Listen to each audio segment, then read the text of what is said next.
ओम शांति मोर प्रिय दर्शक आज आमर जो विषयवस्तु अच्छी ताहा होची अमृत बेलारे आम पांच स्वरूप अभ्यास केमती करवा से आज आम गहन आमर प्रिय केदार भाई उपस्थित अच्छा तेरे देखा आज कार्यक्रम अरे पांच स्वरूप को केमिति आमे निजर जीवन रे नहीं पारिबा एवं ताकु ठीक भाव आमे राजयोग रो अभ्यास द्वारा निजर अतीन्द्र सुख को अनुभव कर अशरीरपन अभ्यास कर विजुरुक स्थितिर अभ्यास कर तेबे आम केदार भाई को स्वागत करवा समस्त तरफ केदार भाई ओम शांति। ओम शांति। आज आप स्टूडियो रे पहुंचती बहुत बढ़िया कथा आपण आगतरा भी पहुंच जाउछंती जेतबेले आपनको निमंत्रण दिया होची जे आज जो आमर टॉपिक अच्छी पांच स्वरूप आमे आमर अमृत बेला भितर आमे पांच स्वरूप अभ्यास करवा नवीनता तो आमर दरकार विभिन्न प्रकार जमीती आपण कहले कि अमृत बेला रे आमे चार धाम किभली भाव यात्रा करवा ठीक से भाव में आ गोटे कथा कहि रखिबा जे ये हूँ गोटे रूहानी एक्सरसाइज आमे शारीरिक तंदुरुस्ती आमे विभिन्न प्रकार आसन और प्राणायाम करथाउ जहाँद्वारा आम भितर रोग प्रतिरोधक शक्ति जागृत होता है आमे दीर्घजीवी होता आउ जदि आम यही राजयोग अभ्यास भितर अमृत बेलारे जोटा आमर आदिकाल जोटा आमर ये यादर अभ्यास कर प्रथम अध्याय आउ उषा काल जो समय सूर्य उदयर पूर्वर आम उठी जाता उठिकी भगवान को मन पकई था से समय आम जदि ये पांच स्वरूप अभ्यास जमी भगवान आमको शिखी परमपिता परमात्मा निराकार जमी आमको शिखी ठीक से भाव में आम जदि अभ्यास करवा तेबे आमे मानसिक तंदुरुस्ती को प्राप्त करिपरिबा। तेबे केदार भाई आपण टिके निजर जो विश्लेषण करिया कथा पांच स्वरूप पर ठीक कहतु। हाँ निहाती निश्चित भाई जमती आपण आमको बुझेले जे शारीरिक स्वास्थ्य बोली ये सब आवश्यकता अच्छी सेमती शरीर और ता सहित मन सहित जोड़ी होती अच्छी तेणु परमात्मा शिक्षा जे मन को आम केमती एक्सरसाइज करवा तेणु से मन एक्सरसाइज रे आमर तन भी एक्सरसाइज हुए तो स्वास्थ्यवान हुए और मन भी शुद्ध एवं स्वास्थ्यवान हो जाए जिते आमर तन स्वास्थ्य और मन स्वास्थ्य रही आम भल निर्णय नहीं पारिबा भल काम करिपरिबा निजर कर्म रे प्रगति करिपरिबा व्यवहार रे मध्य आम संतुलित रखिपरिबा तेणु ब्रह्म मुहूर्त अति उत्तम समय प्रकोष्ठ समय से समय रे आम आखि खोलिला परे भगवान शिव ब्रह्मा तन मध्य वरद हस्त निज मस्तक रे किछि समय एहसास करिबा महसूस करिबा एवं महसूस करके निजर भ्रुकुटी मध्य रे एक सुंदर तारका तो विकसित तारका चमकथिबा तारका को निज को उपलब्धि करी से तारा अवस्था रे से स्टार अवस्था रे से बिंदु अवस्था रे हमको जो बाबा शिक्षा देते रूहानी यात्रा आम आरंभ करवा। पांच स्वरूप प्रथम स्वरूप हूँ हरि भाई जोटा अनादि स्वरूप तेणु अनादि स्वरूप विषय आप 2 मिनट कहना। हाँ अनादि स्वरूप हूँ आमर जो परमधाम निवासी मु गोटे परमधाम निवासी परमपिता परमात्मा शिव बाबा सामने अच्छी जमीती आम गोटे कल्पवृक्ष कही था ठीक से भाव में आत्मा माने से माने सब जो गोटे निराकारी वृक्ष भाया से समस्ते सेठी थांती आम अनुभव करवा निराकारी अवस्था रे आमे बिंदु रूप रे परमपिता परमात्मा उपरे तापरे जो ममा बाबा आत्मा तापरे अष्ट जो 8 जन आत्मा तापरे आमर 108 पुणी 16,000 पुणी 9 लाख ये भाव में जमी भाव आम कैटेगरी अच्छी ठीक से भाव में आमर ये निराकारी वृक्ष रूप से आम परमधाम रे थाउ आउ तार अनुभव करवा गोटे संगठित रूप से आम संपूर्ण माना 100% पूरा प्योर आउ सर्वगुण संपन्न 16 कला संपूर्ण निर्विकारी जो आमर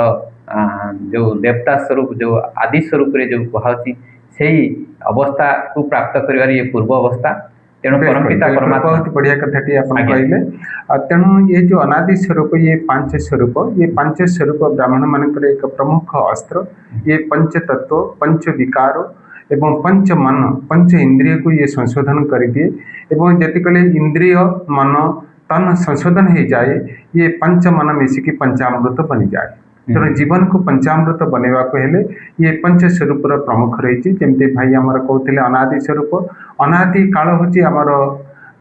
जो आम निजर पिता सहित निज घर भितर अनादि रूप में आम थिले ज्योति रूप में बिंदु रूप में तेणु से बिंदुर दुनिया लाल प्रकाशर दुनिया और ज्योति प्रकाश मध्य मु प्रकाशित आत्मा एवं जो मोर सर्व अनादि शक्तियाँ उत्पित रही थाए एवं अनादि पितांकर सहित आम जिते को भिजुअलाइजेशन करूँ सहित बुद्धि लगाऊ एवं निराकार रे सहित ज्योति सहित चैतन्य ज्योति आम बनी जाऊ जे निराकार को देखुची बिंदु बिंदु से कथा होची बिंदु से शक्ति नौची बिंदुर पालना बिंदुर प्रेम रे बिंदु समाहित है निज जीवन को आनंद शक्ति प्रेम सुख शांति ये सबरे से निज को भरी उठुची जमती आत्मा तार प्यास आत्मा जमती तार तृप्तता जमती मोबाइल चार्जिंग हुए सेमती अनादि पितांकर स्मृति रे अनादि घरे अनादि स्वरूप रे रही आत्मा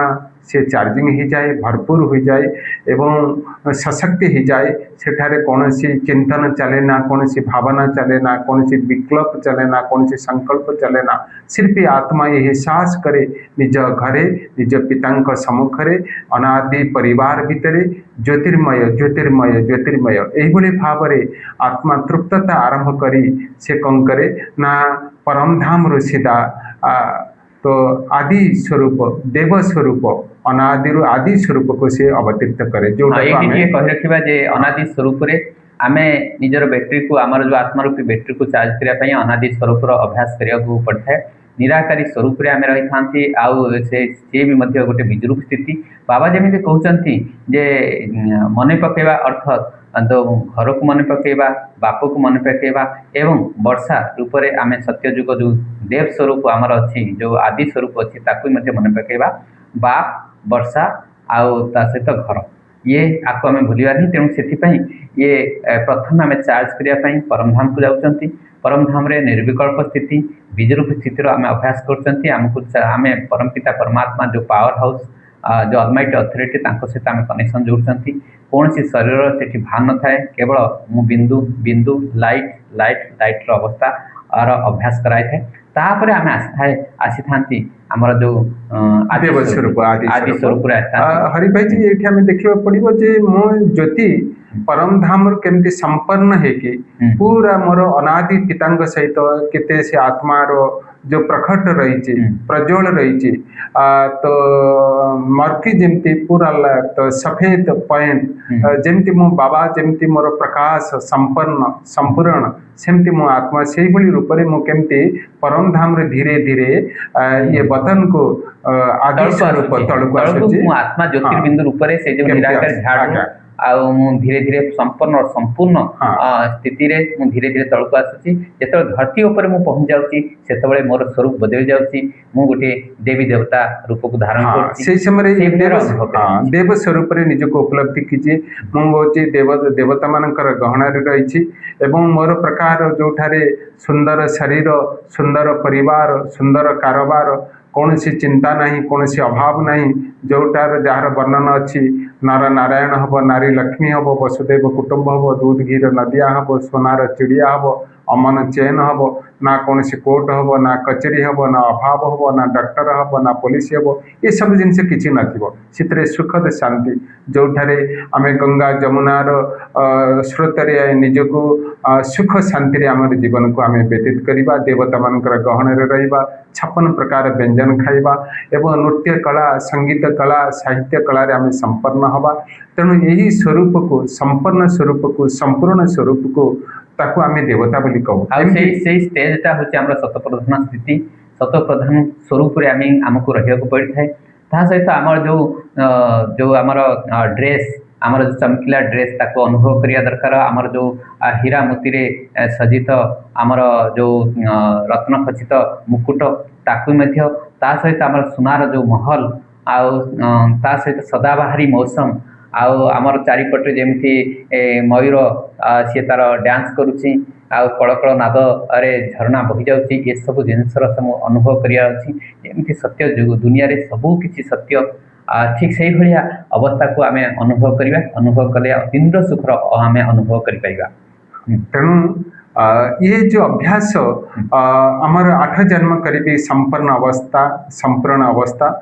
देवतार अवस्था को आम प्राप्त करके ये आत्मा सत्य त्रेतार ये प्रकार अवस्था तार करी 20 जन्म व्यतीत करिवो। तापर तार से व्यतीत जन्म को गोटे यादगार बनीज जोटार तृतीय स्थान रे आसुची तो पूज्य अवस्था। तेणु ये पूज्य अवस्था रे आमे लक्ष्मी कहतु दुर्गा कहतु सरस्वती कहतु हनुमान कहतु गणेश कहतु ये अवस्था रे निजको आमे एहसास करिबा जे मो मंदिर रे बसिची मोर पूजा आरती घंटी ए बाजुची एवं भक्त तार कातर रे छिड़ा हे तार दुख दर्द मो उपरे तो प्रकाश करुची मोर तो दिव्य स्वरूप आभास होची ताको जड़े तो मूर्ति थिले मध्य चैतन्यता ता भितर आसी जाउची ताको एहसास होची जे ठाकुर मोर कथा सब शुणुचंती मोर दुख को हरण होचंती एवं मोर समस्त प्रकार मनस्कामना पूर्ण करुचंती एई भली अवस्था को आमे पूज्य स्वरूप बोली आमे उपलब्धि आमे सेठी भी अनुभव करिबा जे मंदिर रे मोर बरु जड़चित्र केवल 2 फुट कि 3 फुट उच्चा विशिष्ट बनैचंती किंतु मोर आलिशान मंदिर बहुत ऊंचा ऊंचा मंदिर बनैचंती। मु केते श्रेष्ठ आत्मा मु जो मूर्ति अच्छी मूर्ति भितर मु जाइकी अशरीर अवस्था रे ता भितर प्रवेश करिकी मोर जो भक्त आत्मा माने सेमानको मु दृष्टि दउची सेमानको मनोकामना को पूर्ण करूची। आ सेमाने जय माताजी कहउचंती किमा जय भगवान कि हनुमान जी ये जो रूप रे हम विभिन्न प्रकार जो देव स्वरूप को ताको आमे मन भितर इमर्ज करिबा मंदिर भितर ताको आके इमर्ज करिकी हरि भाई मझरे मझरे बेले बेले हमको संध्या समय ये प्रकार उपलब्धि करिबा दरकार केमते घंटी बाजुची धूप दीप नैवेद्य तो ठाकुर को सजा होची एवं आरती होची ये सब अनुभव करिबा देव स्वरूप आत्मा पूज्य स्वरूप एटा होची मोर पूज्य स्वरूप। तेणु करी मोर जो देवता रूप में जहाँ कर्म करिछि तार को चैतन्य रूप रे ता जड़ रूप रे आज मते भक्त मोर पूजन करुछि। तेणु एई भली एहसास करिबा चिंतन करिबा द्वारा आत्मा भितर सोईथिबा शक्ति ताको जागृत हुए आ निजको पूजनीय आत्मा देव आत्मा बोली ताको फीलिंग हुए। बेले बेले हमर कोन हेथाय ना हमको निजको टिके नीच बोली आम भावी था। तेणु आम जमी भावा ठीक से भाव में हवा आम जदि देव स्वरूप अभ्यास करवा कि आम जदि फरिश्ता स्वरूप अभ्यास करवा कि आमर जो अनादि स्वरूप अभ्यास करवा जो स्वरूप आम अभ्यास करवा आम सेमती आम बनीजा। तेणु ये जो आमर जो पूज्य स्वरूप आम रहिले अन्य मानक आम पूर्वज रूप से आम निजक भाविया। तेणु अन्य मान प्रति आमर भावना भी बहुत श्रेष्ठ हो केवल भक्त नुहे अन्य मान प्रति। हाँ तापर आसिला आमर तो ब्राह्मण स्वरूप। तेणु ब्राह्मण स्वरूप रे आमे ब्रह्मा बाबा पाखे कल्प वृक्षर तले मामा बाबा दुई साइड रे बसचंती मो ब्राह्मण एठी बसिची एवं यही समय मो तपस्या करुची। यही मोर तपस्या रे 63 जन्म रे विकार विकृति की मो नष्ट करुची एवं आगामी 21 जन्म पई दैवी गुण को मो धारण करुची। तेणु यही समयटा होची बहुत प्रकोष्ठ समय उत्तम समय। एही ठारे मोर आत्मा रो मो संशोधन करुची समस्त प्रकार दैवी गुण रे श्रृंगार होची एवं दैवी चलन दैवी संस्कार माँ बाबा सम्मुख रे बसी भगवान स्मृति रे रही मोर चित्र और चरित्र को निर्माण करुची। तेणु ब्राह्मण समय होची बहुत उत्कृष्ट सम्मान जो थे आम ईश्वर सेवा करुचे। आमर अनेक जन्म आम देवता तो मनुष्य दानव ये कथा शुणीचे किंतु ये हूँ गोटे प्रकोष्ठ समय ब्राह्मण बनिकी ईश्वरीय सेवा निजर तन मन धन निजर जीवन निजर श्वास को समर्पण करवा सेवारे लगेगा अनेक आत्मांकर मंगल पाई तो चिंतन करवा मन रे सेवा करवा ए प्रकार अवस्था को हमें कौन कहते ना ब्राह्मण कहीदेवा जे जो ब्राह्मण स्वरूप हूँ गोटे श्रेष्ठ स्वरूप केवल संगम जुगर ही ये ब्राह्मण स्वरूप आमको केवल गोटे जन्म ही मिलता है। ये गोटे जन्म भितर आम 21 जन्म पाई आम कमाई करता आउ यही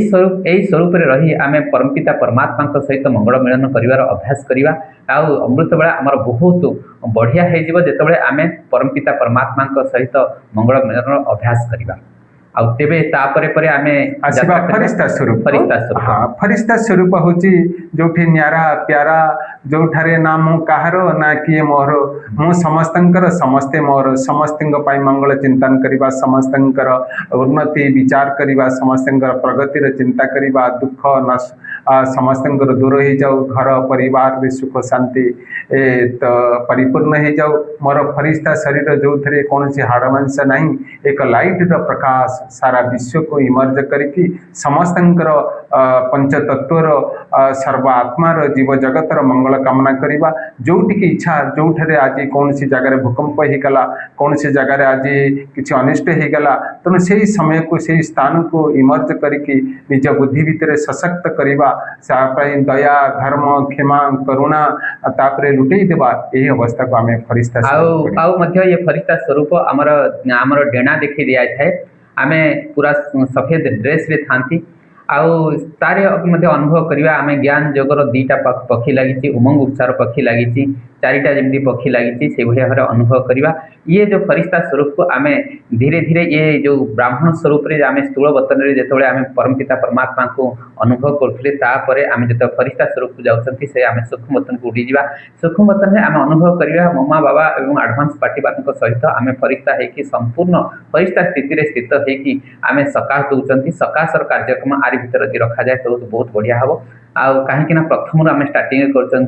विद्रुप स्थिति जो अनादि स्वरूप पुणी आदि पुणी पूज्य पुणी ब्राह्मण ब्राह्मण पर आम फरिस्ता ये फरिस्ता स्वरूप 5 स्वरूप आम अभ्यास करवा अमृत बेले तेरे आमर जो अवस्था धीरे धीरे और उच्चतम शिखर में पहुँच पार आउ आमे मध्य बहुत अतीन्द्र सुखर अनुभव करें आम अनुभव करवा आमर विकर्म विनाश होची आम अशरीर पन अभ्यास भी आ द्वारा आमको आहरी पक्का आम हो पार आम बैटेरी चार्ज होती अमृत बेला आमर ठीक तेरे सारा दिन आमर जो कार्य में हाथ दबा से सफलता को आम प्राप्त कर ना कौन कहते आप हाँ बहुत बढ़िया एक्सप्लेन कले यही प्रकार का हाँ 500 रुपये को यदि आम प्रत्येक दिन किसी ना माने तो आम कम से कम दिन में 5 थर ये अमृत बेला जहाँ आम अभ्यास कले पुनरावृत्ति करुचे तो किसी दिन पर आमर तो मनर तो एवं राजयोगर अभ्यास गोटे सशक्त आसो एवं आत्म